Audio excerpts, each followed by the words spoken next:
ಇವತ್ತು ಸೂಪರಾಗಿರುವಂತಹ ಪಲ್ಯ, ಸಾರು, ನಿಮಗೆ ಮಸಾಲ ಬಾತು ಯಾವುದೇ ಮಾಡಿದ್ರೂ ಈ ಗರಂ ಮಸಾಲ, ಇದಕ್ಕೆ ಗೊಡ ಮಸಾಲ ಅಂತ ಹೇಳೋದು ನಮ್ಮ ಕಡೆ.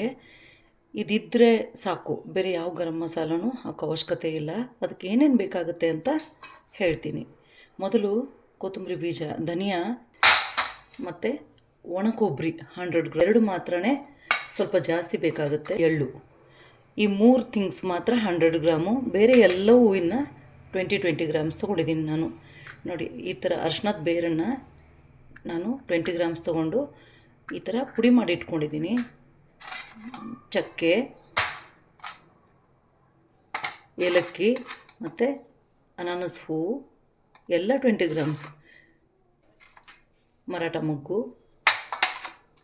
ಅಜ್ವೈನ್, ಇದು ಸೊಂಪು, ಕಾಳು ಮೆಣಸು, ಗಸಗಸೆ, ಮತ್ತು ಇದು ಇದಕ್ಕೆ ಆನಿಯನ್ ಸೀಡ್ಸ್,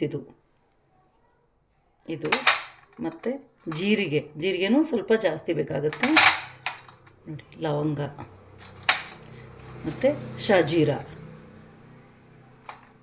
ಇದು ಬೇಲಿ ಬೇಕು, ಮಸಾಲೆ ಎಲೆ.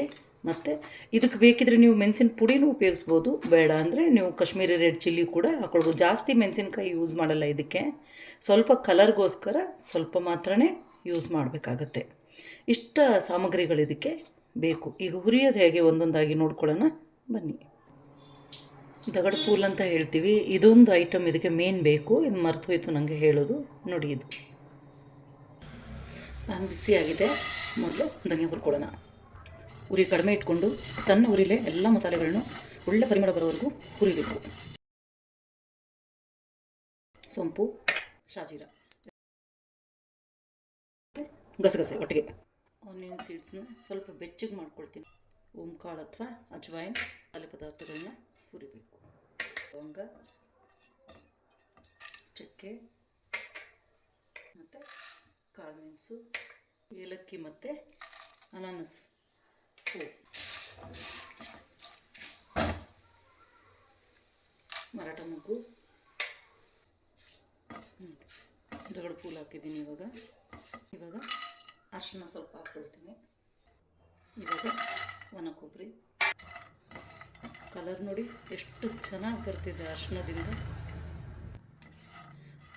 ಮನೆಯಲ್ಲಿ ಎಲ್ಲ ಪದಾರ್ಥಗಳನ್ನ ಉಪಯೋಗಿಸಿ ಮಸಾಲೆ ಈ ಥರ ಮಾಡಿ ಇಟ್ಕೊಂಡ್ರೆ ಯಾವುದಕ್ಕಾರ ಹಾಕ್ಬೋದು. ಸಬ್ಜಿ ಮಸಾಲ, ಪಲಾವ್ಗೆ ಹಾಕಿದ್ರೆ 1 ಸ್ಪೂನಷ್ಟು ಹಾಕ್ಕೊಳ್ಳಿ, ಜಾಸ್ತಿ ಹಾಕ್ಕೊಳ್ಳೋಣ.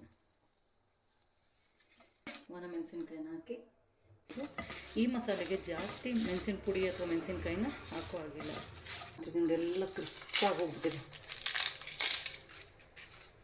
ಇದನ್ನೆಲ್ಲ ಸ್ವಲ್ಪ ಮುರ್ಕೊಂಡು ನಾವು ಇವಾಗ ಆರಿದ್ಮೇಲೆ ಮಿಕ್ಸಿಗೆ ಹಾಕ್ಕೊಳ್ಳೋಣ.